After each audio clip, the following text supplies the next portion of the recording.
Hi everyone, welcome back. कैसे हैं सब? तो आज हम यहाँ पे डिस्कस करने वाले हैं इस वीडियो में टेंजेंट टू पैराबोला के बारे में। हमारे पास तीन अलग अलग फॉर्मेट्स होंगे। एक होगा पॉइंट फॉर्मेट, एक है पैरामीट्रिक फॉर्मेट, एक है स्लोप फॉर्मेट। तीनों ही फॉर्मेट्स में हम यहाँ पे अपनी इक्वेशंस को पढ़ने वाले हैं, उनके ऊपर कई सारे सवाल भी करेंगे। लेकिन हम जो सारी इक्वेशंस यहाँ पर पढ़ेंगे उनको हमें चारों ही पैराबोलास के लिए पढ़ना है। सो मेक श्योर कि आप यहाँ पे ये जो 12 इक्वेशंस आपके साथ में मैं डिस्कस कर रहा हूँ उनको अच्छे तरीके से आप समझ लें, क्योंकि अगर आप केवल बैठकर याद करने की कोशिश करेंगे देन आपके लिए काफी ज्यादा ये एक बड़ा टास्क फील होगा। लेकिन जिस तरह से हम यहां पर पढ़ने वाले हैं, होपफुली आपको यहां पे एक या दो इक्वेशंस याद करके सारे के सारे यहां पर जो है पैराबोलास के ऊपर अपना काम परफॉर्म करते आ जाएगा। सो लेट अस गेट स्टार्टेड। सबसे पहला हमारे यहां पर जो फॉर्मेट है that is basically point format. कि यार अगर मैं आपको पैराबोला के ऊपर पॉइंट दे देता हूं x1 y1 और फिर कहता हूं कि आप इसके ऊपर टेंजेंट लिख के बताओ, उस पॉइंट के ऊपर टेंजेंट लिखो, then this is the easiest possible idea. जैसे कि हमने सर्कल्स के अंदर भी डिस्कस किया है, बिल्कुल सेम यहां पे ट्रांसफॉर्मेशन हम यूज कर सकते हैं। एंड ट्रांसफॉर्मेशन करके जो आपके इसमें आंसर निकल कर आता है वही एक्चुअली आपके टेंजेंट का इक्वेशन होता है। एक्स स्क्वायर के प्लेस में x x one, y square के प्लेस में वाई वाई वन, एक्स के प्लेस में x plus x one upon two और वाई के प्लेस में y plus y one two, y one upon two अगर आप कर देते हो तो जो नया ट्रांसफॉर्म्ड इक्वेशन आपके उसमें आता है वो एक लीनियर इक्वेशन होगा, क्योंकि आपने एक्स स्क्वायर और वाई स्क्वायर की जगह भी एक लीनियर टर्म क्रिएट करवा दिया है। और वो लीनियर इक्वेशन जो आपका बनता है वही एक्चुअली टेंजेंट का इक्वेशन होगा। नाउ अगर आप यही चीज परफॉर्म कर देते हो आपके स्टैंडर्ड पैराबोलास के ऊपर, देन आपको स्टैंडर्ड टेंजेंट की इक्वेशन मिल जाती है। लेकिन मैं फिर से यहां पे सजेस्ट करूंगा कि इन चारों को तो याद करने की बिल्कुल भी जरूरत नहीं है, बिकॉज हमारे पास जो आइडिया है वही अपने आप में बहुत ही सिंपल है कि हम करेंगे क्या, वाई स्क्वायर की जगह हम यहां पे वाई वाई वन कर देंगे एंड एक्स के प्लेस में हम x plus x one upon to कर देंगे, जिस वजह से यहां पे टू का कैंसिलेशन हुआ है। एंड दैट्स वाई आपको यहां पे इस तरह का इक्वेशन मिला है, y y one is equal to two a into x plus x one. तो इसको याद करने की जरूरत नहीं है। इनफैक्ट आप अगर चाहो तो बाकियों को भी एक बार जल्दी से ट्रांसफॉर्म करके देख सकते हो। ये एग्जैक्टली ट्रांसफॉर्मेशन का जो आइडिया है वही अप्लाई करके यहां पे बनाया गया टेबल है।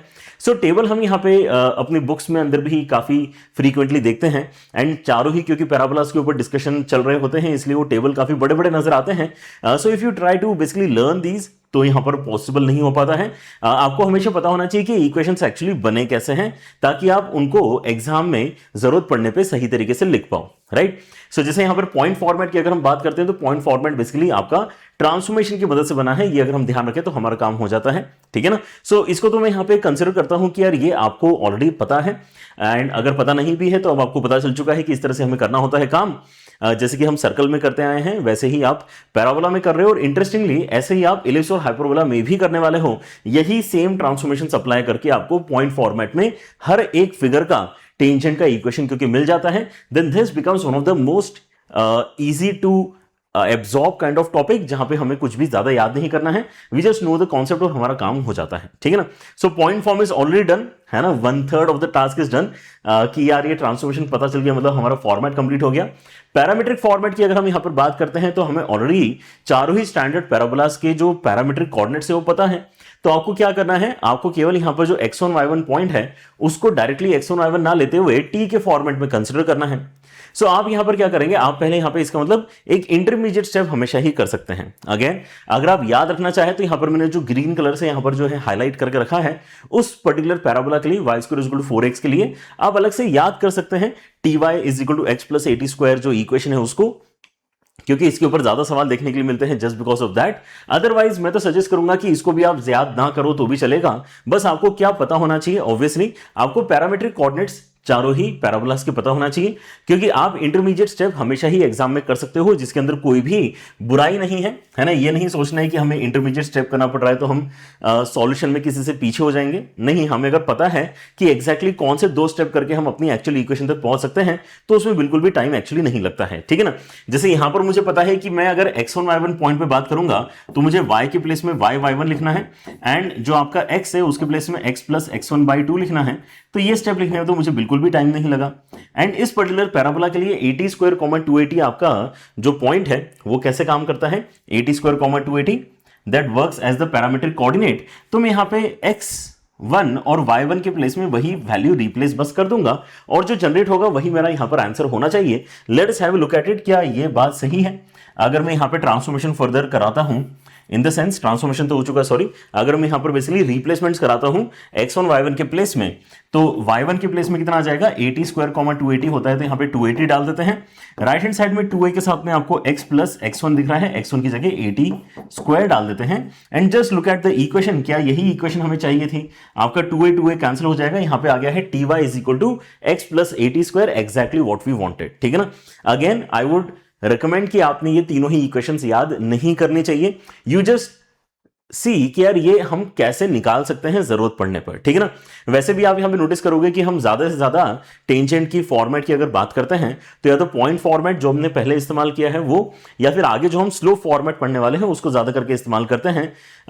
ये वाला फॉर्मेट हम तभी ज्यादा प्रेफर करते हैं जब आपको पॉइंट समहाउ कंसीडर करना है पैराबोला के ऊपर, एंड यू वांट कि यार वो पॉइंट टी के फॉर्मेट में कंसीडर करने से ही फायदा मिलेगा।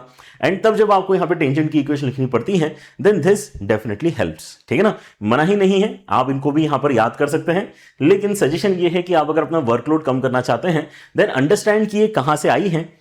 आपको बस ये कॉन्फिडेंस होना चाहिए कि आप जब भी लिखोगे तो सही लिखोगे। राइट। क्या करना है, पहले ट्रांसफॉर्मेशन करके x1 y1 में अपनी इक्वेशन लिख लेना है, और फिर x1 y1 के प्लेस में 80 स्क्वायर 280 का रिप्लेसमेंट करना है। सिंप्लीफाई करके जो भी आएगा वही आपका आंसर है। अब ऑब्वियसली यही काम आप अगर किसी दूसरे पैराबोला के लिए करोगे तो उसका जो पैरामीट्रिक कोऑर्डिनेट है वो आपको रिप्लेस करना पड़ेगा। अगर आप करके देखना चाहें कॉन्फिडेंस के तौर पे तो आप करके देख सकते हैं। लेट से आप यहां पे पिक कर लो लास्ट वाला। अगर आप यहां पे ट्रांसफॉर्म करोगे तो आपके x के प्लेस x स्क्वायर के प्लेस में x(x1) आएगा, फिर यहां पे -2a के साथ में आपका y प्लस y1 आपको नजर आएगा। ठीक है ना। अब x square is equal to -4ay के अंदर हमें क्या करना पड़ेगा, y की वैल्यू -80 स्क्वायर रिप्लेस करनी पड़ेगी। ये सुनो, y की वैल्यू -80 स्क्वायर, सो x के साथ में x1 आएगा, एंड देन y के प्लेस में y1 के प्लेस में -80 स्क्वायर हमें रिप्लेस करना पड़ेगा।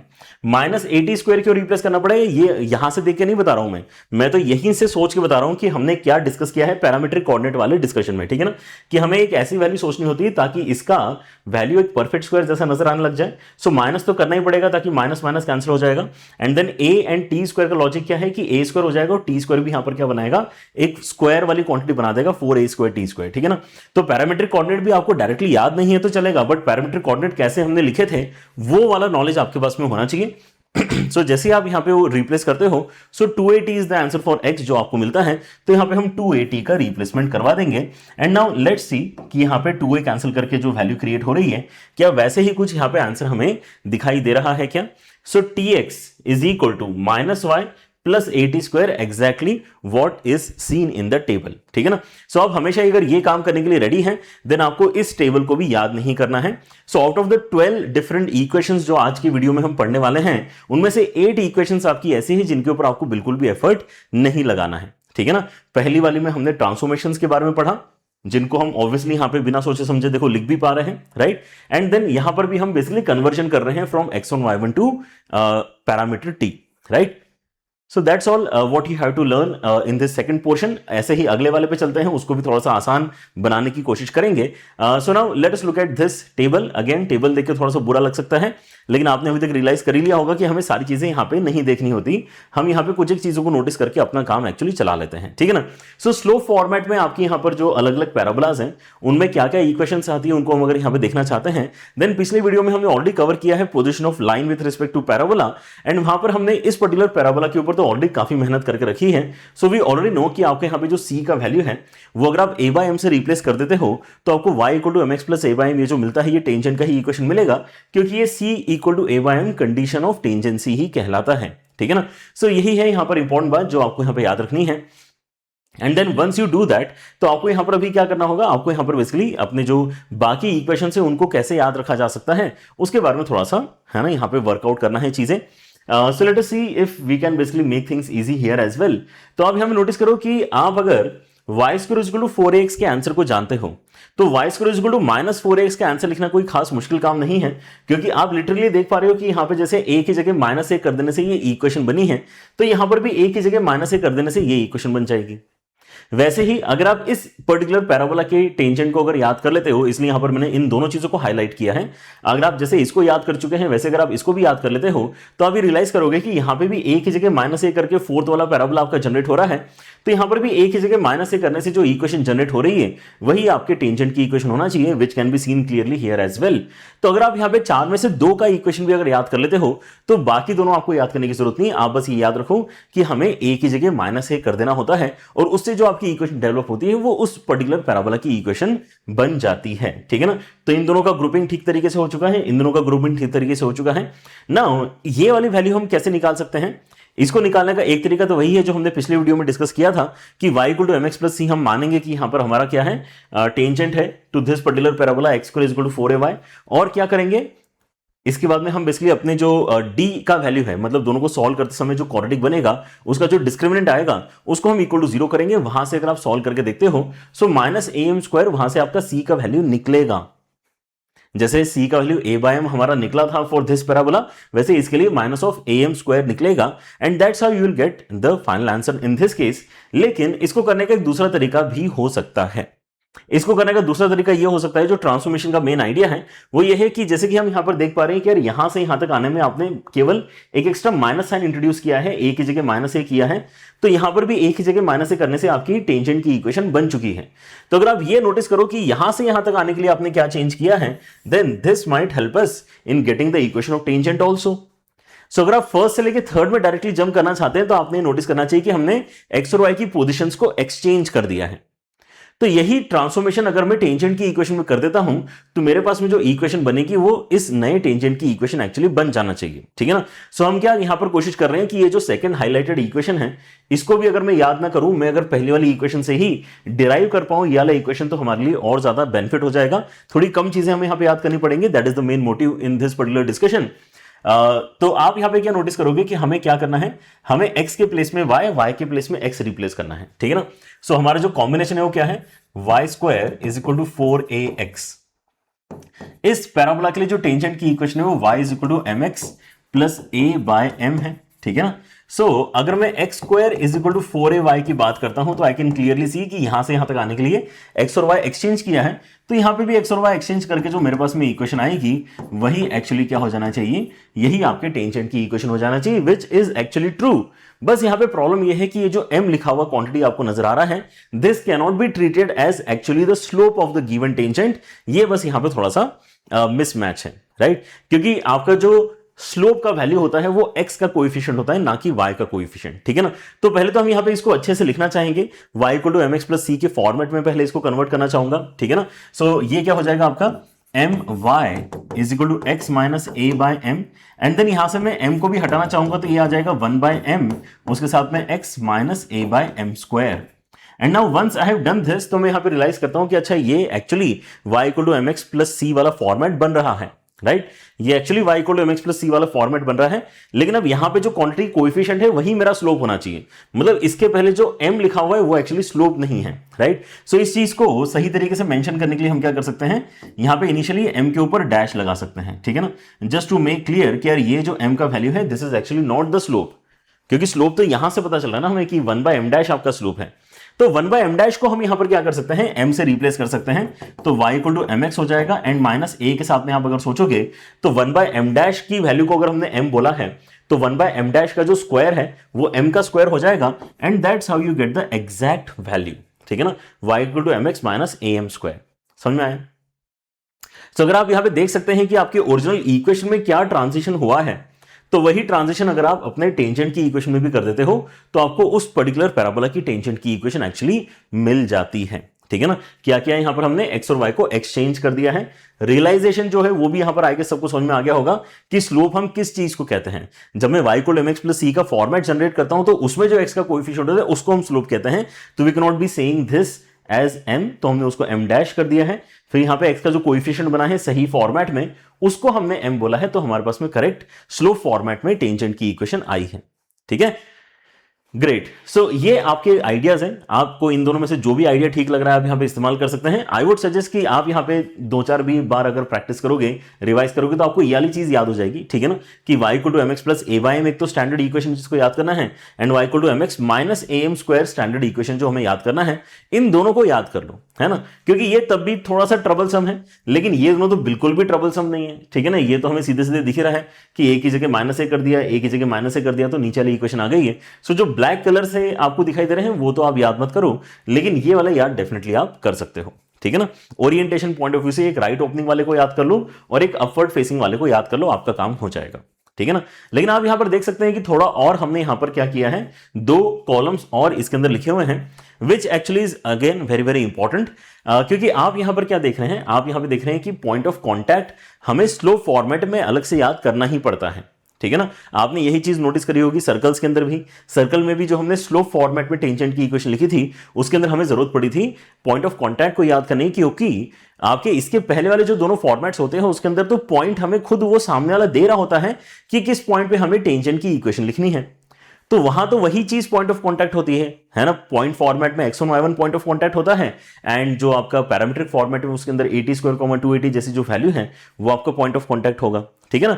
सो यहां पे लेकिन ऐसा नहीं है, यहां पर आपके उसमें स्लोप अवेलेबल होता है, वो स्लोप एग्जैक्टली जो हमने दिया हुआ है क्वेश्चन में उसको इस्तेमाल करके अगर टेंजेंट लिखी है, तो पॉइंट ऑफ कांटेक्ट कहां आया है ये अभी भी बेसिकली क्या है, एक सीक्रेट है, तो उसको हमें यहां पर बेसिकली कैलकुलेट करना पड़ता है, ठीक है ना। अपफ्रंट वो दिखाई नहीं देता, राइट।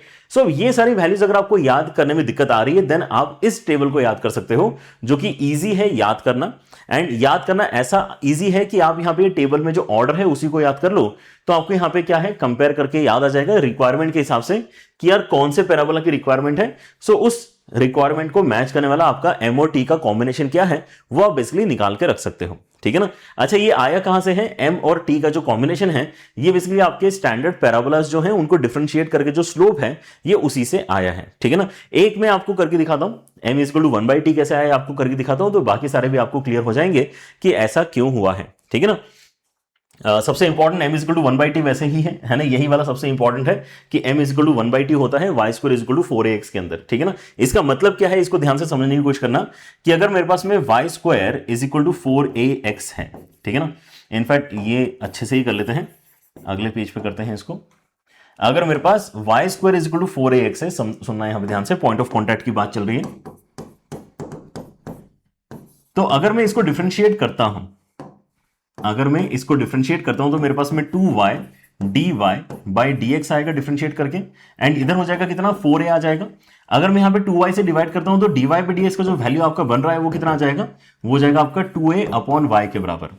अब मेरे पास में जो बेसिकली पैराबोला अवेलेबल कराया गया है इन जनरल, उसके अगर मैं पैरामीट्रिक कोऑर्डिनेट की बात करता हूं, ठीक है ना, तो हम जानते हैं क्या कितना आता है, इसका जो इन जनरल पैरामीट्रिक कोऑर्डिनेट आता है वो होता है 80 स्क्वायर 280।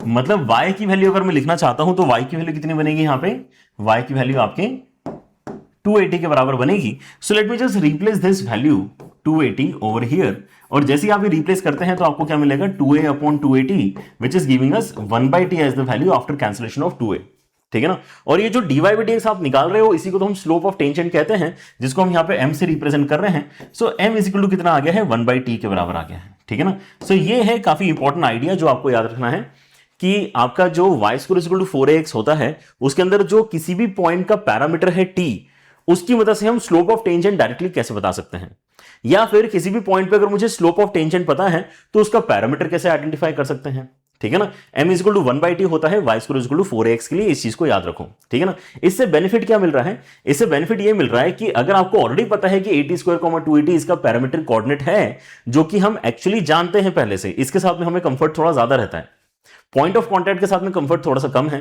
तो हमने क्या याद कर लिया, एक ट्रांजिशन क्रिएट करने के लिए जो स्टेप है वो याद कर लिया, ठीक है ना। कि अच्छा ठीक है t और m एक दूसरे का रेसिप्रोकल है ना, तो t की जगह 1/m डाल दो, t की जगह 1/m डाल दो, तो क्या हो जाएगा a/m square 2a/m, a/m square 2a/m, यही एक्चुअली आपका पॉइंट ऑफ कॉन्टैक्ट है। तो जो आपका पैरामीट्रिक कोऑर्डिनेट आपने t के टर्म्स में लिखा हुआ है उसी को आपको यहां पे चेंज कर देना है m के टर्म्स में, वो आपका पॉइंट ऑफ कॉन्टैक्ट बन जाता है, right. This same thing can be done for other parabolas also, क्योंकि हमें पहले से क्या पता होता है जो आपके पैरामीट्रिक कोऑर्डिनेट है वो पहले से पता होते हैं, ठीक है ना। अच्छा, अब इसको याद कैसे करेंगे? इसको याद ऐसे करेंगे कि आपको पहले वाले को याद करना है कि m और t एक दूसरे के रेसिप्रोकल होते हैं, ठीक है ना। अगर ये एक दूसरे के रेसिप्रोकल है तो यहां से यहां तक आने के लिए हमने क्या किया है, माइनस साइन केवल लगाया है एक्स्ट्रा, यहां पे केवल माइनस साइन लगाया है, तो ऑब्वियसली जब डेरिवेटिव निकालोगे तो वहां पर भी एक्स्ट्रा माइनस साइन आएगा कि नहीं आएगा, वहां पे भी एक्स्ट्रा माइनस साइन आएगा। तो this makes a lot of sense कि यार ऊपर अगर 1/t है तो यहां पे -1/t आना चाहिए। फिर यहां से यहां तक आने के लिए हमने क्या किया, एक्स और वाई को एक्सचेंज किया है। एक्स और वाई को एक्सचेंज करोगे तो dy/dx उल्टा क्रिएट होगा ना, रेसिप्रोकल क्रिएट होगा। तो यहां पर अगर 1/t है तो यहां पे t क्रिएट होना चाहिए। इसमें भी कोई जो है कोई खास मुझे नहीं लगता कि दिक्कत है याद करने में। एंड देन लास्ट वाले में यहां से यहां तक ट्रांजिशन करने में फिर से एक एक्स्ट्रा माइनस आया है, तो यहां पे फिर से एक एक्स्ट्रा माइनस आप लगा सकते हैं, ठीक है ना। सो इस तरह से आपको m और t का जो कॉम्बिनेशन काफी इजीली यहां पे लिखते आएगा। आप यहां पे 1/t -1/t t and -t इस तरह से याद कर सकते हो, ठीक है ना। सो आपको अब यहां पे अलग से पॉइंट ऑफ कांटेक्ट याद नहीं करना पड़ेगा। अगर आपको पॉइंट ऑफ कांटेक्ट कभी लिखने की जरूरत पड़ती है, which actually you should know की जरूरत पड़ेगी, है ना। हमारे जो अच्छे वाले क्वेश्चंस होते हैं वहां पर जरूरत पड़ती है, right. So once you basically have this idea कि आपके यहां पर पॉइंट ऑफ कांटेक्ट कैसे इजीली लिखा जा सकता है, उन सभी क्वेश्चंस को आप काफी इजीली कर पाओगे जहां पर आपके पॉइंट ऑफ कांटेक्ट की जरूरत आपको पड़ रही होती है, ठीक है ना। क्या करना है, अगर मैं एक एग्जांपल के तौर पे फिर से आपको करके दिखाऊं just to give you more comfort, right. So हम क्या कर सकते हैं, हम यहां पे किसी को पकड़े, इसको पकड़े थर्ड वाले को, ठीक है ना। थर्ड वाला वैसे भी हाईलाइटेड है, थोड़ा सा इंपॉर्टेंट है थर्ड वाला, ठीक है ना। सो थर्ड में आप यहां पे नोटिस क्या करते हो कि m = t ही याद करना है हमें, m = t ही याद करना है। मतलब ये सोचो कि ये जो आपका पैराबोला है, इस पैराबोला के अंदर आपका जो पैरामीट्रिक कोऑर्डिनेट है वो कितना होता है, तो at² 280 है ना। ऐसा जो कॉम्बिनेशन बनेगा उसके अंदर y की वैल्यू at² आती है एंड 280 आपका यहां पे लिखा हुआ होता है। अब अगर m और t आपके इस केस में बराबर ही है, आपने याद कर लिया है, तो ये 2am हो जाएगा ना, और ये am² हो जाएगा। देखो एग्जैक्टली वही लिखा हुआ है। सो पॉइंट ऑफ कांटेक्ट के लिए अलग से मेहनत आपको नहीं करनी होगी अगर आपको दो चीजें पता है। एक आपको पैरामीट्रिक कोऑर्डिनेट पता है उस पैराबोला का, है ना, जिसको हम काफी इजीली लिख सकते हैं, ठीक है ना। और अगर आपको m और t में रिलेशन पता है तो आप t की जगह m का रिप्लेसमेंट बता सकते हो कितना करने से पॉइंट ऑफ कांटेक्ट जनरेट होगा, ठीक है ना। सो आपको यहां पर इस टेबल के अंदर जितना कंफर्ट में दे सकता था उतना कंफर्ट मैंने आपको दे दिया है, राइट। अब कम से कम चीजें याद करके आप यहां पे इस टेबल को जनरेट कर सकते हो, ठीक है ना। आप इंपॉर्टेंटली क्या कर सकते हो, आप ये टेबल रिक्रिएट करने की कोशिश कर सकते हो कि आपको अगर सारे ही वैल्यूज अगर लिखने तो क्या आप लिख पा रहे हो क्या, ठीक है ना। बहुत बार ऐसा होता है कि हम यहां पे कंप्लीट टेबल लिख लेते हैं, है ना, वो ज्यादा कंफर्टेबल फील होता है rather than remembering one single value. जैसे कि आपने बचपन में यहां पे अगर टेबल्स याद किए होंगे, सो टेबल्स याद करने में भी ये होता है कि हम शुरू से, है ना, 2 1 2 2 2 4 इस तरह से अगर बोलेंगे तो पूरा टेबल हम बोल लेते हैं। बीच में से कोई अगर पूछ लेगा, है ना, दिस टाइम्स ऑफ दैट कितना होता है, तो वहां पे कहीं ना कहीं हमें दिक्कत आ रही होती है। मतलब मैं एकदम से अगर आपसे पूछूंगा कि इस पैराबोला पे पॉइंट ऑफ कांटेक्ट कितना आएगा m स्लोप की टेंजेंट का, तो एकदम से बताने में आपको दिक्कत आएगी। लेकिन आप क्या कर सकते हो, आप यहां पे एक दो स्टेप सोच के यहां तक पहुंच जरूर सकते हो, ठीक है ना। तो आपने कोशिश ये करनी कि यहां तक आप पहुंच पा रहे हो कि नहीं पहुंच पा रहे, ठीक है ना। अगर पहुंच पा रहे हो तो उस लेवल की लर्निंग सफिशिएंट है ना, उस लेवल तक का अंडरस्टैंडिंग सफिशिएंट है। आप यहां पे क्योंकि बहुत ज्यादा अगर याद करने की कोशिश करोगे तो आपको एग्जाम में रिकॉल करते समय हमेशा कंफ्यूजन होगा कि यार इसके अंदर अपॉन m² था कि इसके अंदर अपॉन m² था, इसके अंदर माइनस का साइन था कि इसके अंदर प्लस का साइन था, दोनों माइनस थे कि एक माइनस एक प्लस था। काफी सारे सवाल आपको यहां पर आते हैं अगर आप याद करने की कोशिश करते हो तो। लेकिन अगर आपने चीजों को समझा है तो फिर आपको हमेशा कॉन्फिडेंटली वैल्यू लिखते आ ही जाएगी, ठीक है ना। So that is my opinion. आप बाकी यहां पर जो है बेस्ट जज हैं अपनी खुद की लर्निंग के, आप यहां पर डिसाइड कर सकते हैं। बता तो मैंने आपको सब दिया ही है, ठीक है ना। So these are some important equations, जो 12 इक्वेशंस हम आज पढ़ने वाले थे उन सभी को हमने यहां पे थ्योरेटिकली अभी पढ़ लिया है। अब एक बार क्वेश्चंस में अप्लाई करके देखते हैं कि कैसे हमें इनको यूज करना होता है, ठीक है ना। ऑलराइट, सो आपके यहां पर देखो सवाल क्या है। Before we move on to the question, एक छोटा सा कंडीशन भी है जिसको हम यहां पे याद रखना चाहेंगे। ये भी एक्चुअली याद रखना काफी सिंपल है कि अगर आप यहां पे दो अलग अलग पॉइंट्स पकड़ते हैं, उनके ऊपर टेंजेंट्स बनाते हैं और वो टेंजेंट्स अगर लेटर से r पे इंटरसेक्ट करती हैं, तो जो इंटरसेक्शन पॉइंट है उसका कोऑर्डिनेट कितना आएगा वो हम अगर यहां पर देखना चाहें तो ऑब्वियसली उसके लिए हमें यहां पे कुछ कंसिडर करना पड़ेगा। P एंड Q लेटर से आपके T1 T2 पैरामीटर्स की मदद से यहां पे डिफाइंड पॉइंट्स है, राइट। सो हम क्या करेंगे यहां पे बहुत ही आसान से काम करेंगे कि यार ऐसा करते हैं, पैरामीटर t के टर्म्स में यहां पे दोनों टेंजेंट्स की इक्वेशन लिख लेते हैं। सो टेंजेंट की इक्वेशन क्या है, for y² 4x, for y² 4x। अच्छा ये भी ध्यान रखना कि हम यहां पे जो स्पेशल रिजल्ट्स पढ़ते हैं वो y² 4x के लिए ही पढ़ते हैं, ठीक है ना। सो इनको वहीं लगाना है जहां पे बताया गया है, ठीक है ना। अगर आपको कहीं और लिखने की जरूरत पड़ती है तो आप ये वाला काम कर सकते हैं जो अभी मैं आपको करके दिखा रहा हूं। हम क्या करेंगे, पी और क्यू पे दोनों टेंजेंट्स की इक्वेशन लिखेंगे, t y is equal to x plus a t square. ये पैरामीट्रिक फॉर्मेट में इस पर्टिकुलर पैराबोला की इक्वेशन होती है, ठीक है ना। अभी क्या करेंगे, लेकिन टी के प्लेस में टी1 कर देंगे और एक बार टी के प्लेस में टी2 कर देंगे, ठीक है ना। तो बस यहां से आपको क्या है, दोनों का इंटरसेक्शन पॉइंट निकालना है।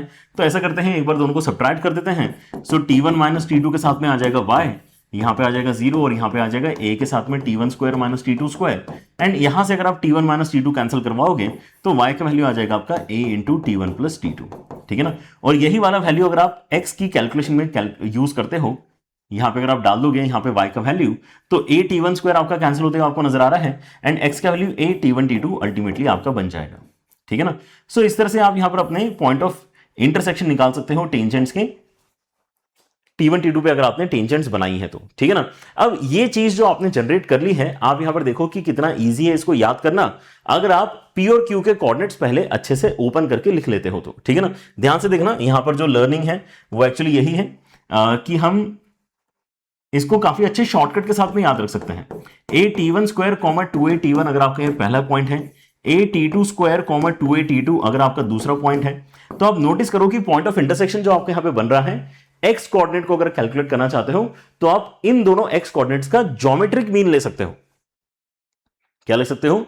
इन दोनों कोऑर्डिनेट्स का ज्योमेट्रिक मीन ले सकते हो। और अगर आपको ये वाला y वाला वैल्यू कैलकुलेट करना है तो जो ऑलरेडी एग्जिस्टिंग p और q पॉइंट्स आपको नजर आ रहे हैं जिन पे टेंजेंट्स बनी हैं, उनका आप अर्थमेटिक मीन ले सकते हो, ठीक है ना।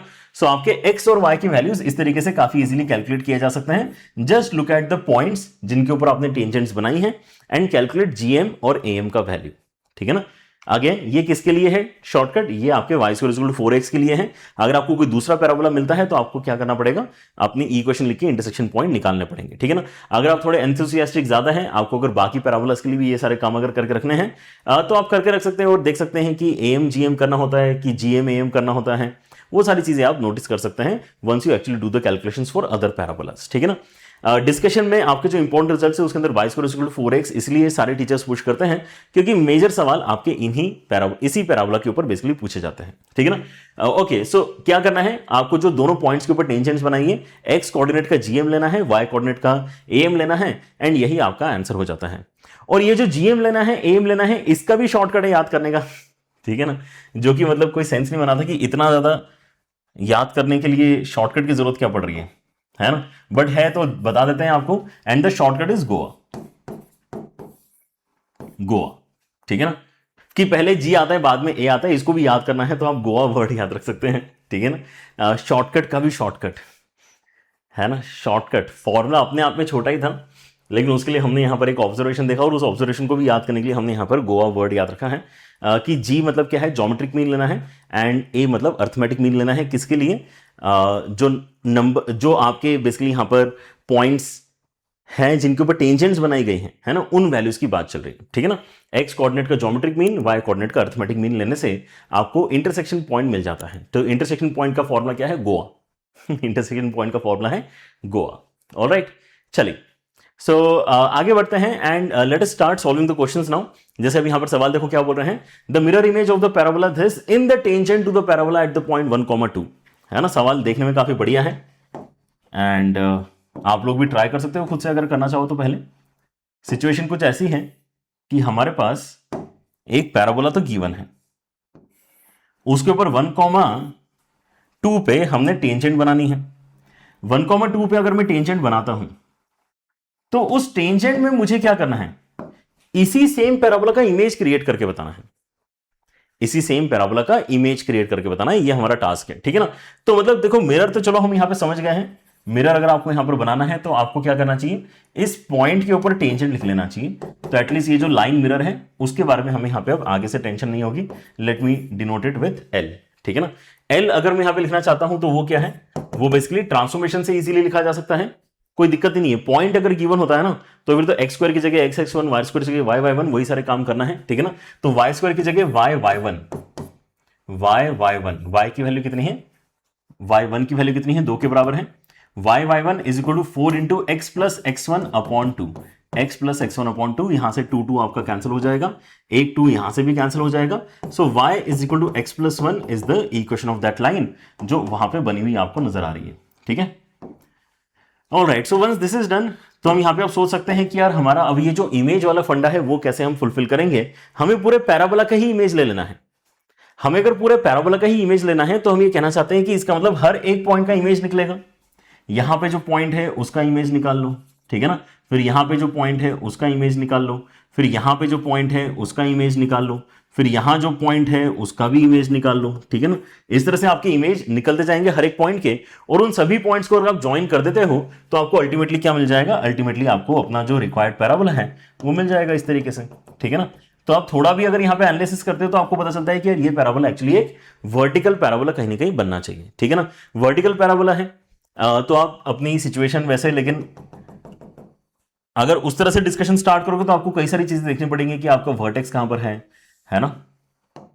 हालांकि उतना ही देखना होगा, वो भी एक अच्छी अप्रोच आपकी हो सकती है कि मैं केवल क्या करता हूं, मैं केवल यहां पे जो वर्टेक्स यहां है उसका इमेज निकाल लेता हूं। एक अगर वर्टेक्स का इमेज अगर मैं लिख लूंगा तो मुझे पता है कि मुझे इस वर्टेक्स वाला एक वर्टिकल पैराबोला लिखना है जिसका एलआर का वैल्यू फिर से उतना ही रहेगा जितना इसका एलआर का वैल्यू है। तो इसका एलआर का वैल्यू 4 है, तो इमेज लेने पे भी आपका एलआर का वैल्यू तो देखो 4 ही रहने वाला है। ठीक है ना, so that is how you can basically do that.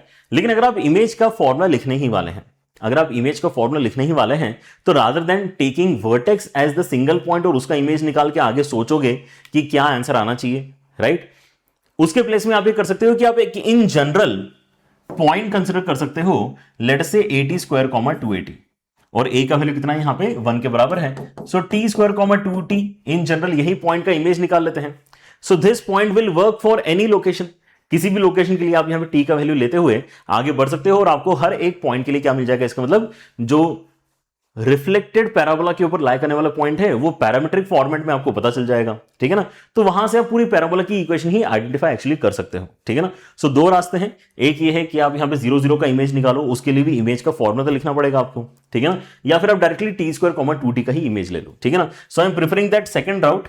Second रास्ता अगर मैं यहां पे यूज करता हूं तो हमारा जो प्रोसेस है वो कैसा नजर आएगा, लाइन ये रही, ठीक है ना, जिसको लिखते समय हम फर्दर कैसे लिख सकते हैं, x minus y plus 1 equal to 0, and इसके साथ में मैं पॉइंट लेना चाहता हूं कितना, t स्क्वायर 2t। ठीक है ना, एंड अब इस कॉम्बिनेशन के लिए मैं क्या यूज करना चाहूंगा, इमेज का फॉर्मुला यूज करना चाहूंगा। ठीक है ना, सो फॉर्मुला क्या होता है, x minus x1 upon a, x1 y1 यहां से आएगा, a b c यहां से आएंगे, a और b क्या है, x और y के कोएफिशिएंट्स हैं, x minus x1 upon a, y minus y1 upon b is equal to -2 times of ax1 plus by1 plus c, मतलब ये पॉइंट इसके अंदर डाल देना है। So t square -2t plus 1, and then नीचे आ जाएगा आपका a square plus b square which is equal to 2। तो यहां से आपका 2 and 2 कैंसिल होगा, एंड देन आपको क्या करना है, एक एक करके कंपेयर करना है। इन दोनों कंपेयर करोगे तो x का वैल्यू आएगा, इन दोनों कंपेयर करोगे तो y का वैल्यू आपका निकलने वाला है। ठीक है ना, सो x का वैल्यू कितना आ जाएगा, अगर आप देखते हो तो -t स्क्वायर कैंसिल करके 2t माइनस 1 आपका x का वैल्यू निकल रहा है, राइट। और वैसे ही अगर आप यहां पे देखते हैं तो माइनस साइन पहले क्रॉस मल्टीप्लाई होगा y के कैलकुलेशन में, माइनस माइनस प्लस हो चुका है, तो यहां पे -2t कैंसिल होगा तो t स्क्वायर प्लस 1 आपका यहां पे फाइनल आंसर बनेगा y के लिए। ठीक है ना, सो x और y के आपके यहां पे अगर वैल्यूज इस तरह से आए हैं तो हम यहां पे क्या करेंगे, अभी t को एलिमिनेट करेंगे to get the equation in terms of x and y। Otherwise ये पैरामीट्रिक की इक्वेशन तो आपकी ऑलरेडी आ चुकी है, रिक्वायर्ड पैराबोला की पैरामीट्रिक की इक्वेशन आ चुकी है, क्योंकि पैरामीटर t के टर्म्स में हमने यहां पे चीजों को रिप्रेजेंट कर दिया है। लेकिन हम चाहते हैं कि यहां पे पैरामीट्रिक की इक्वेशन ना हो, एक्चुअल इक्वेशन हो। सो t की वैल्यू कितनी आ रही है आपकी, x प्लस 1 अपॉन 2 के बराबर आ रही है, एंड देन उसके साथ में प्लस 1 भी यहां पे लिखा हुआ है। बस यही आपका इसका मतलब फाइनल आंसर होना चाहिए फॉर द रिफ्लेक्टेड पैराबोला, क्योंकि x और y क्या थे, आपके जो इमेज के पॉइंट्स थे वही तो थे। सो हर एक पॉइंट जो है वो इमेज वाला ही पॉइंट है ओरिजिनल पैराबोला के कंपैरिजन में। ठीक है ना, that's why this entire parabola is the reflected parabola for sure. ठीक है ना, तो 1 को उस तरफ लेके जाओ, 4 क्रॉस मल्टीप्लाई करो, so 4 times of y minus 1 becomes equal to x plus 1 का स्क्वायर, एंड यही इस क्वेश्चन में आंसर है। ठीक है ना, क्लियर होता है। So 4 times of y minus 1 is equal to x plus 1 का होल स्क्वायर, मतलब ए ऑप्शन इस क्वेश्चन में आपका करेक्ट बनता है, राइट। दूसरा तरीका भी आई गेस क्लियर है सभी बच्चों को। एक तो तरीका यह है कि हमने इन जनरल इस पॉइंट का ही इमेज निकालने के बारे में सोचा, ठीक है ना, ये तो एक क्लासिक तरीका है ही। अगर आपको थोड़ा सा यहां पर इंटरमीडिएट तरीका चाहिए, एकदम क्लासिक तरीका नहीं चाहिए, ठीक है ना, तो आप यहां पे ओरिजिन का इमेज निकालो, ओरिजिन का इमेज निकालोगे तो ऑब्वियसली आपको कितना मिलेगा, t इक्वल टू 0 के ऊपर आपको -1 और 1 बेसिकली अपने यहाँ पे x और y का वैल्यू मिलेगा, ठीक है ना। मतलब -1, 1 आपके उसमें येलो पॉइंट आ जाएगा ओरिजिन का इमेज, एंड देन फिर आप यहाँ पर सोचते हो कि अच्छा -1, 1 वाला एक वर्टिकल फेसिंग पैराबोला चाहिए, मतलब x² is equal to 4ay pattern होना चाहिए, x² is equal to 4ay pattern होना चाहिए। लेकिन x और y के वैल्यूज कितने निकले हैं, है ना, x और y के वैल्यूज आपके -1 और 1 निकले हैं एज ए वर्टेक्स, तो यहां पे नजर आना चाहिए। तो यहां पे x + 1 का होल स्क्वायर करो, फिर यहां पे y -1 करो, है ना, ताकि कैलकुलेट करने पे -1, 1 आपका वर्टेक्स निकले जो कि आपका रिक्वायरमेंट है। और 4a मतलब LR का वैल्यू तो आपको 4 ही करना है। तो ऐसे भी आप क्वेश्चन को सॉल्व कर सकते हो, ठीक है ना। लेकिन यहां पे सोचना पड़ेगा, यहां पे सोचना नहीं पड़ता, यहां पे एलिमिनेशन करके आपका डायरेक्टली आंसर ही आ जाता है, ठीक है। Alright, both are equally okay, जो भी आप प्रीफर करना चाहें, ठीक है। Alright, let us do a similar question जहां पर आपको फिर से जरूरत पड़ेगी यहां पे टेंजेंट की इक्वेशन लिखने की in point format. Tangent to the curve y is equal to x² + 6 at point 1,7 touches the circle this at point q, then the coordinate of q is what. Alright, so कोई तो एक parabola है, उसकी मदद से हमने क्या किया है, एक टेंजेंट लिखी है किसी पॉइंट पे। सो जैसे आप बोलते हो कि आपने टेंजेंट लिखी किसी पॉइंट पे और वो अगर आप कंफर्टेबली लिख पा रहे हो तो वो कैसे बनी है उतना दिखाने की जरूरत नहीं है, हम तो यहां पर ये देखते हैं कि यार आगे सवाल उसने क्या पूछा है, ठीक है ना। क्योंकि मैं जैसे ही देखता हूं कि मेरी टेंजेंट की रिक्वायरमेंट है, मेरी टी नाम की जो लाइन है वो निकालने की रिक्वायरमेंट है, ठीक है ना, तो वो तो मैं x1 y1 वाले पॉइंट के आइडिया से निकाल सकता हूं काफी इजीली। क्या करेंगे, y के प्लेस में y + y1/2 कर देंगे एंड x के प्लेस में x x1 कर देंगे, बस ये आ गया टेंजेंट का इक्वेशन। इस पॉइंट पे tangent on this particular parabola, अब ये अपवर्ड फेसिंग पैराबोला है ना, जो भी है उससे फर्क नहीं पड़ रहा, ठीक है ना, क्योंकि सभी में यही करना होता है पॉइंट फॉर्मेट को देखते हुए, ठीक है ना। तो यहां पे अगर आप क्रॉस मल्टीप्लाई करोगे तो y + 7 कितना आ रहा है आपका 2x + 12 के बराबर आ रहा है, मतलब y इक्वल टू कितना हो जाएगा आपका 2x + 5 हो जाएगा, ठीक है ना। या फिर आप लिखना चाहो तो 2x - y + 5 = 0 हो जाएगा, ठीक है ना, ये भी ठीक है। सारी चीजें एक तरफ भेज दी हमने। अब ये जो आपके इसमें बेसिकली वैल्यू आई है, ये जो आपके इसमें बेसिकली वैल्यू आई है लाइन की, इसको हम क्या करना चाहते हैं, इसके अंदर ये प्रॉपर्टी देखना चाहते हैं कि यार आगे जाके सर्कल को भी टच करता है क्यू पॉइंट पे, यही लाइन आगे जाके सर्कल को क्यू पॉइंट पे टच करता है, तो आपको क्या निकालना है, कोऑर्डिनेट ऑफ क्यू निकालना है। अब कोऑर्डिनेट ऑफ क्यू अगर आपको निकालना है तो आपके इसमें अलग अलग तरीके डेफिनेटली हो सकते हैं, लेकिन आप नोटिस कर रहे हो कि यार यहां पे ना हमें सी का वैल्यू भी एक्चुअली पता नहीं है, सी का वैल्यू भी हमें पता नहीं है। मतलब हम अगर ये सोचें कि यार हम दोनों को सॉल्व कर लेते हैं, दोनों को सॉल्व करके हमारे पास में यहाँ पे एक्स और वाई की वैल्यूज आ जाएंगे, तो प्रॉब्लम ये है कि सी नहीं पता तो आप यहां पे अटक जाओगे बीच में, ठीक है ना। सो तरीका आपको यहां पर सोचना पड़ेगा कि यार how to then solve this question without the value of C. उसने ये क्वेश्चन ओपन में क्यों छोड़ दिया है कि यार सी कुछ ऐसा है कि ये लाइन को टच कर जाएगा, सी कुछ ऐसा है, मतलब सी आप यहां पे अगर इसको छोटा कर दोगे तो दिक्कत है, फिर तो कोई आंसर ही नहीं आ पाएगा, क्योंकि आपकी लाइन ऑलरेडी फिक्स हो चुकी है, आपका सेंटर ऑलरेडी फिक्स हो चुका है। आपने सी को फिक्स नहीं किया है, मतलब क्या नहीं फिक्स किया है आपने, रेडियस फिक्स नहीं किया है। तो कह रहा है कि रेडियस हम इस हिसाब से ले लेंगे कि वो टच हो जाएगा, आप टेंशन मत लो, ठीक है ना। तो ये पॉइंट सेंटर का जो है वो कितना है, -8, -6 के बराबर है, ठीक है ना। लेकिन तब भी अगर मैं अब यहां पे रेडियस बिना फिक्स किए, हालांकि रेडियस में अभी यहां पे फिक्स कर सकता हूं, अगर मैं यहां पर बोलूं कि यार मैंने सी से इस टी के ऊपर लेंथ ऑफ परपेंडिकुलर ड्रॉप निकालना है, तो लेंथ ऑफ परपेंडिकुलर ड्रॉप आप जो निकालोगे वही एक्चुअली रेडियस होना चाहिए, और रेडियस अगर आपका फिक्स है तो वहां से भी आप सी का वैल्यू निकाल सकते हो, लेकिन सी का वैल्यू निकालना नहीं है। अगर इस क्वेश्चन में सी निकालना होता देन उस रास्ते पे चलना हमारे लिए ज्यादा बेहतर होता, जहां पे हमें कहते हैं कि यार परपेंडिकुलर ड्रॉप का लेंथ निकाल लेते हैं, वहां से रेडियस का फॉर्मूला यूज करके अपनी वैल्यू लिखते हैं रेडियस की, तो उसके अंदर सी आ जाएगा एंड सी की वैल्यू फिर फाइंड करके हम बता सकते थे। लेकिन सी निकालना नहीं, तो उस डायरेक्शन में जाएं क्यों। रादर देन दैट अगर मुझे क्यू पूछा गया है तो क्यों ना मैं डायरेक्टली फुट ऑफ परपेंडिकुलर निकाल लूं, जैसे पिछले क्वेश्चन में इमेज का फॉर्मूला इस्तेमाल किया था, वैसे ही हमारे पास में एक फॉर्मूला फुट ऑफ परपेंडिकुलर का भी होता है, ठीक है ना। So we can directly move to the calculation of foot of perpendicular, जहां पे पॉइंट हम कंसिडर करेंगे यहाँ पे -8, -6, जहां से परपेंडिकुलर ड्रॉप दिया जाएगा, और इस पर्टिकुलर लाइन के ऊपर बेसिकली हमें ड्रॉप देना है। तो इतना सही करने से आपका आंसर आ जाना चाहिए, लेकिन ये लॉजिकली जो थॉट है वो आपके दिमाग में आना जरूरी है, ठीक है ना। सो मेक श्योर कि आप प्रैक्टिस इतनी करें कि ये सारी चीजें आपको दिखने लगे। सो हम यहां पे फुट ऑफ परपेंडिकुलर की बात कर रहे हैं। फुट ऑफ परपेंडिकुलर जो है वही एक्चुअली आपको क्यू निकाल के देगा, ठीक है ना।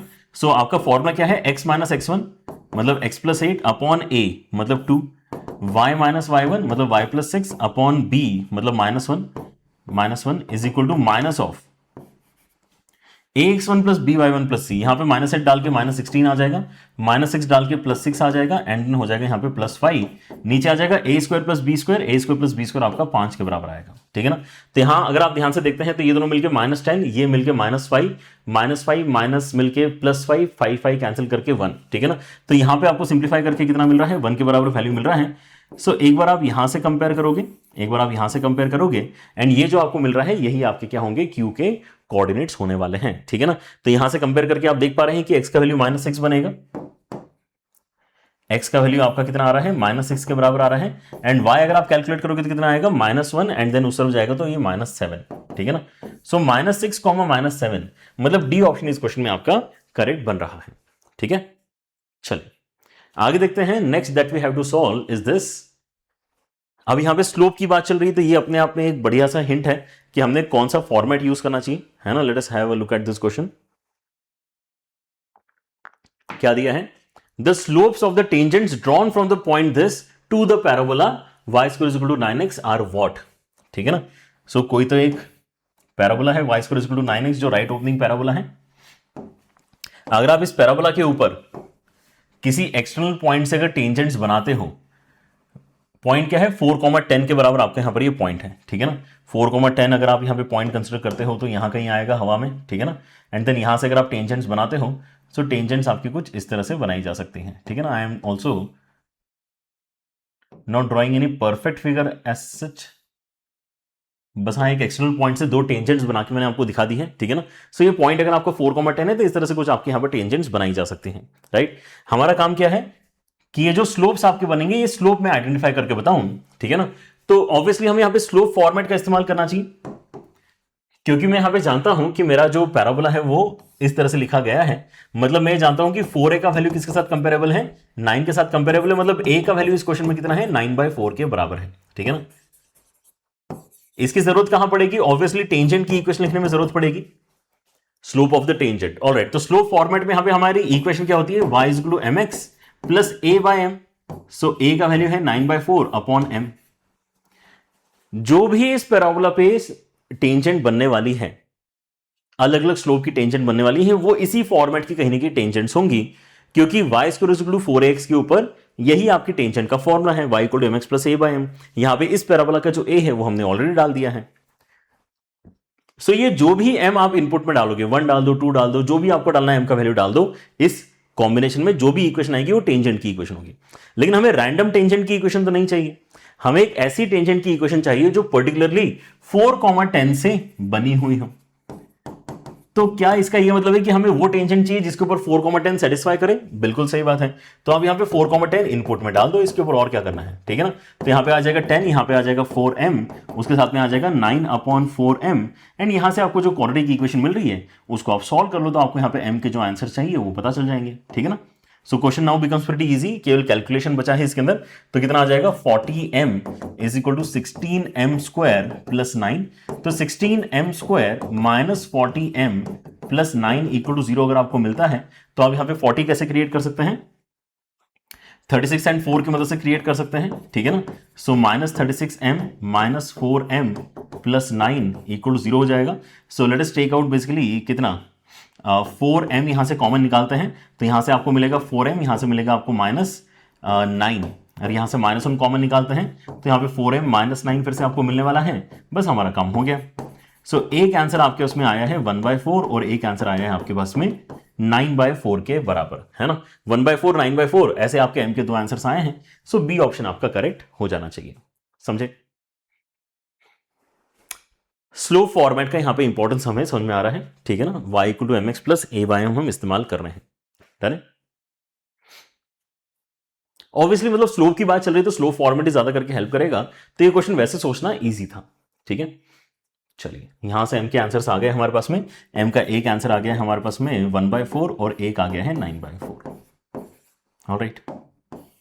चलिए आगे बढ़ते हैं and let us try another one. अब यहां पे कॉमन टेंजेंट की बात चल रही है। सवाल देखो क्या है, सर्कल एंड पैराबोला दोनों साथ में आ गए हैं। ठीक है ना। सर्कल और पैराबोला कुछ इस तरह से आपके यहां पर बन रहे हैं, फिगर पहले से बना लिया है ताकि थोड़ा अच्छा डिस्कशन हो पाए, ठीक है ना। क्या दिया यहां पे, the equation of the common tangent touching the circle this, एक ऐसा सर्कल है जिसका सेंटर आपका कहां पर है, जिसका सेंटर आपका बेसिकली 3,0 पे है ना, and the parabola y square is equal to 4x about the x axis, ठीक है ना। तो आप यहां पे देख सकते हैं कि आपके इसमें दो टेंजेंट्स बेसिकली बनाई जा सकती हैं, ठीक है ना। अगर मैं एक टेंजेंट बनाता हूं इस तरीके से, तो बिल्कुल ऐसे ही सिमेट्रिक टेंजेंट आप बना सकते हो नीचे से, राइट। आपको लेकिन क्या बेसिकली बोला गया है कंडीशन कि अबाउ द एक्स एक्सिस, कौन सी ऐसी कॉमन टेंजेंट है जो एक्स एक्सिस के ऊपर बन रही है। तो आप क्लियरली देख सकते हैं कि यहां पे जो पॉजिटिव स्लोप वाली टेंजेंट है, ठीक है ना, जो पॉजिटिव स्लोप वाली टेंजेंट है वो अबाउ एक्स एक्सिस है। तो हमें पॉजिटिव स्लोप वाली कॉमन टेंजेंट के बारे में यहां पे बात करनी है, नेगेटिव वाले को हम यहां पे इग्नोर कर सकते हैं। तो first thing is that, so negative slope को अगर इग्नोर करना है तो ये वाला ऑप्शन तो आपका वैसे ही गलत हो जाता है, क्योंकि इसके अंदर स्लोप आपको नेगेटिव नजर आ रहा है, ठीक है ना। बाकियों में कम से कम आपका स्लोप कैसा है, पॉजिटिव है एटलीस्ट, ठीक है ना। चलो,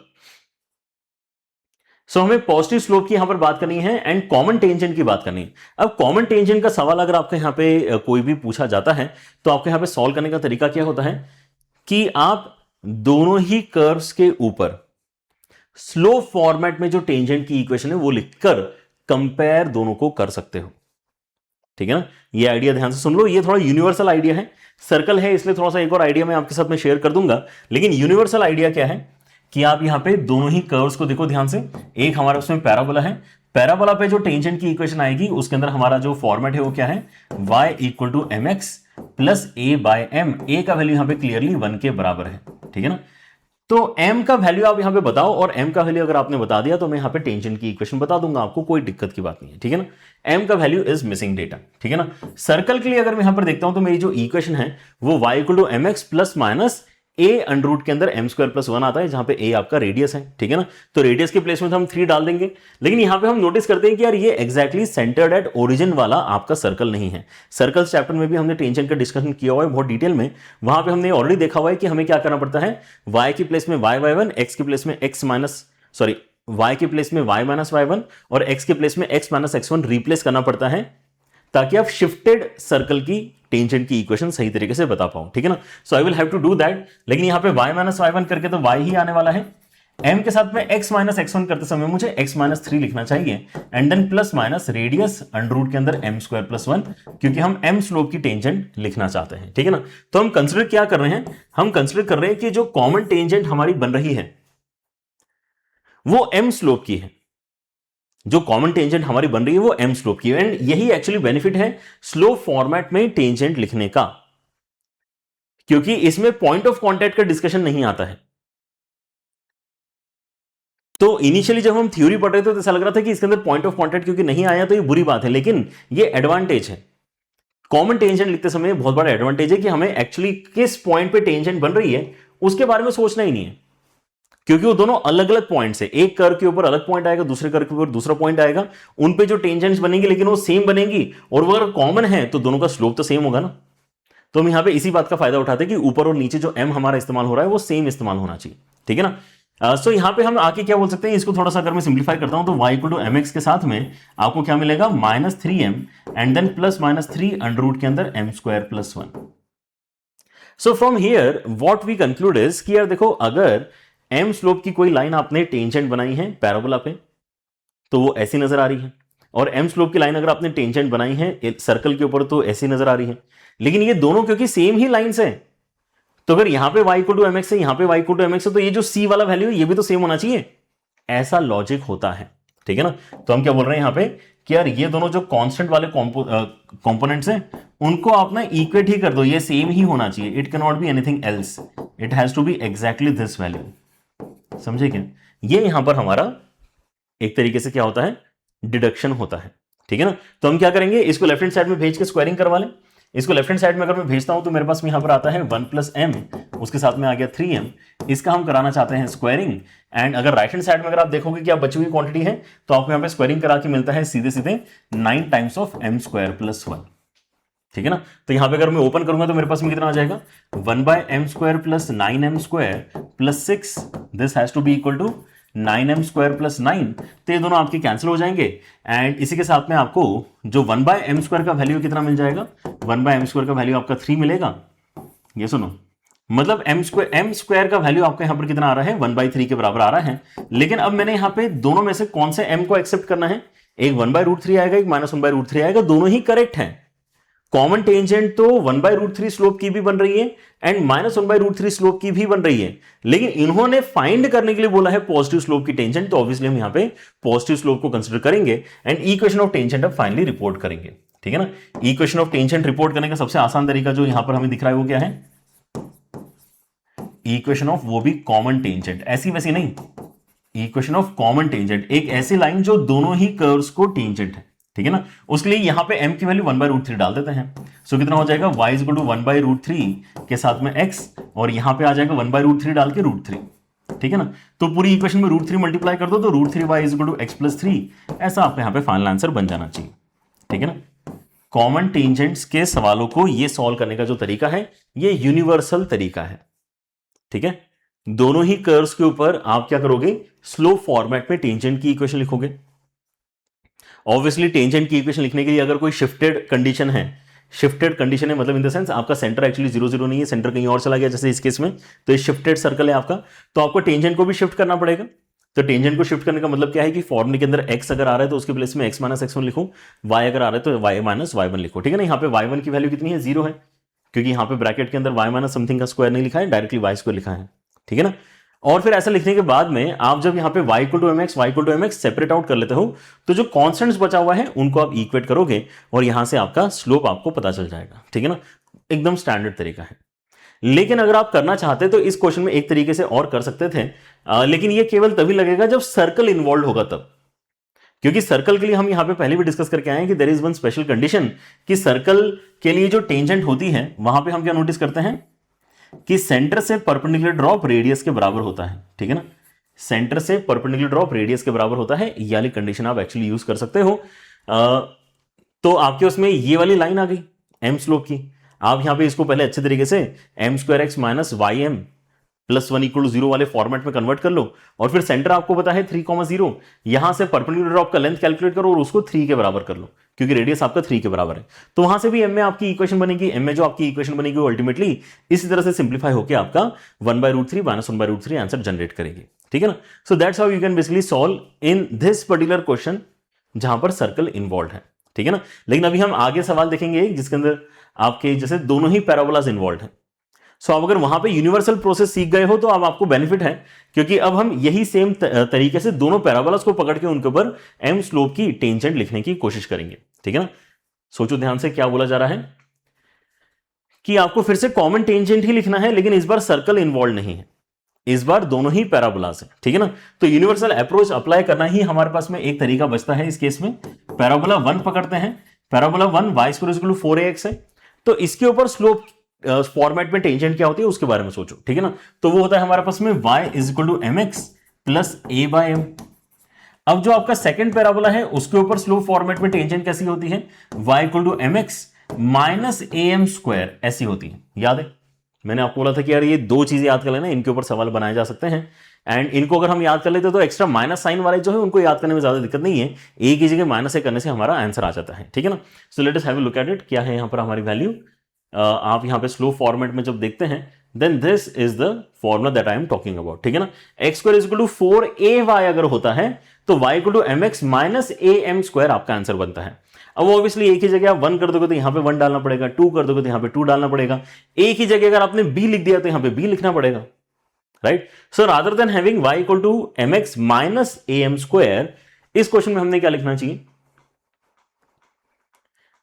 क्योंकि क्वेश्चन जो बना है वो x² = 4by के लिए बना है, तो रादर देन हैविंग a हमने यहां पे कर देना चाहिए b।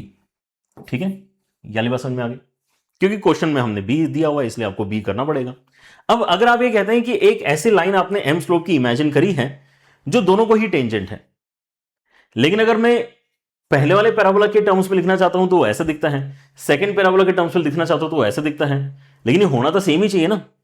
क्योंकि अगर हम कॉमन टेंजेंट की बात करें मतलब दोनों सेम ही लाइन है, जो उसको भी टच कर रही है इसको भी टच कर रही है, ठीक है ना। मतलब क्या है यहां पर, ये दोनों सेम लाइन से, और ये दोनों अगर सेम लाइंस हैं, इसका मतलब a बाय एम किसके बराबर होना चाहिए, माइनस बी एम स्क्वायर के बराबर होना चाहिए। मतलब एम क्यूब आपका minus of a by b के बराबर होना चाहिए। मतलब m यहां पे कॉमन टेंजेंसी के लिए कितना लेना पड़ेगा आपको, माइनस ऑफ a की पावर 1/3 अपॉन b की पावर 1/3 इतना लेना पड़ेगा। अब आप दोनों में से किसी भी एक इक्वेशन को पकड़ो और उसके अंदर ये वैल्यू रिप्लेस करवा दो, जो आपके पास में आंसर आएगा वही आपका रिक्वायर्ड आंसर है फॉर श्योर। क्योंकि ये है तो सही कॉमन टेंजेंट की इक्वेशन, बट एक पर्टिकुलर m नहीं पता था, जो यहां पे कंपेयर करने के बाद में हमें पता चल चुका है, ठीक है ना। सो अगर मैं ये वैल्यू रिप्लेस करता हूं लेटर से पहले वाले में, तो y इक्वल टू कितना हो जाएगा, m मतलब आ गया है माइनस ऑफ a की पावर 1/3 अपॉन b की पावर 1/3 इंटू एक्स। एंड यहां पे a के नीचे डिवीजन परफॉर्म करना है, तो डिवीजन परफॉर्म करना है तो ऐसा करते हैं कि रेसिप्रोकल से मल्टीप्लीकेशन करवा लेते हैं, ठीक है। सो यहां पर हम क्या कर सकते हैं, थोड़े बहुत कैंसिलेशंस करवा सकते हैं, एंड b की पावर 1/3 से थ्रू आउट मल्टीप्लाई करवा सकते हैं, ठीक है ना। b की पावर 1/3 से थ्रू आउट अगर मैं मल्टीप्लाई करवा रहा हूं तो सुनो यहां पर क्या होने वाला है।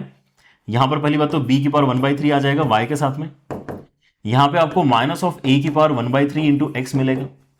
यहां पे b की पावर 1/3 ऑलरेडी है, एक और b की पावर 1/3, क्योंकि हमने पूरी इक्वेशन मल्टीप्लाई किया तो यहां पे b की पावर 2/3 हो जाएगा। एंड a की पावर 1/3 जब कैंसिल होंगे तो ये भी क्या बनेंगे, a की पावर 2/3 ही बनाएगा, है ना। पावर 1/3 सब्ट्रैक्ट करके कितनी आ जाएगी, 2/3। ऑलराइट, लेकिन यहां पर आएगा बीच में माइनस का साइन, यहां पे आएगा बीच में माइनस का साइन, तो a की पावर में 2/3 एंड b की पावर में 2/3 ऐसा आपका वैल्यू बना है। And now we can take everything on the other side, left hand side. So a की पावर 1/3 के साथ में x, b की पावर 1/3 के साथ में y, and then plus a की पावर 2/3 b की power 2/3 equal to 0। This actually becomes our common tangent का equation for the two given parabolas, ठीक है ना। सो एक यूनिवर्सल अप्रोच याद करना काफी इजी रहता है, ठीक है ना। इसी को आप यहां पे अडॉप्ट कर सकते हो, a की पावर 1/3 b की पावर 1/3 एंड देन a की पावर 2/3 b की पावर 2/3। मतलब बी ऑप्शन इस क्वेश्चन में आपका करेक्ट आना चाहिए, ठीक है। अब कोई सा भी फिगर हो, अब अभी हमने यहां पर क्या नहीं पढ़ा है, अभी हमने इलिप्स और हाइपरबोला नहीं पढ़ा है, लेकिन अब अगली वीडियो में जब हम इलिप्स और हाइपरबोला की टेंजेंट की इक्वेशन देख लेंगे तो उसके बाद में आपको इलिप्स और पैराबोला का अगर जरूरत पड़ता है कॉमन टेंजेंट का इक्वेशन लिखो तो लिख सकते हो आप, क्या दिक्कत है। आप इलिप्स और हाइपरबोला की भी यहां पर जो है अपनी कॉमन टेंजेंट की इक्वेशन पढ़ोगे, आप इलिप्स एंड पैराबोला के ऊपर ये काम कर सकते हो, बट हर बार करना यही है। कॉमन टेंजेंट के लिए स्लोप फॉर्मेट सबसे ज्यादा अच्छा है जिसको आप इस्तेमाल कर सकते हो। एम स्लोप की टेंजेंट लिखो दोनों ही कर्व्स के ऊपर, और फिर बोलो कि यार यहाँ पे y इक्वल टू mx तक तो चीजें सेम ही हैं, तो आगे c वाला जो वैल्यू वो भी आपका सेम निकल कर आना चाहिए, ठीक है ना। वहां से m की कंडीशन आपको पता चल जाती है। इस क्वेश्चन में जैसे ऐसा खराब सा वैल्यू आया था, इस क्वेश्चन में थोड़ा अच्छा वैल्यू आ गया था कंपेयर करके, ठीक है ना, क्योंकि यहाँ पे नंबर्स थे, राइट। चलिए, so with that I guess we are done with this complete discussion, जहां पर हमने इंपॉर्टेंट जो इक्वेशंस है उनको भी अच्छे से डिस्कस कर लिया है, साथ साथ क्वेश्चंस भी हमने यहां पर जो किए हैं उसके अंदर कॉमन टेंजेंट तक का डिस्कशन हो चुका है। So I guess you are now comfortable, आप पैराबोला से रिलेटेड जो टेंजेंट्स के क्वेश्चन है उनको आप इजीली अटेम्प्ट करना स्टार्ट कर सकते हैं, ठीक है ना। See you in the next one, take care everyone, bye bye.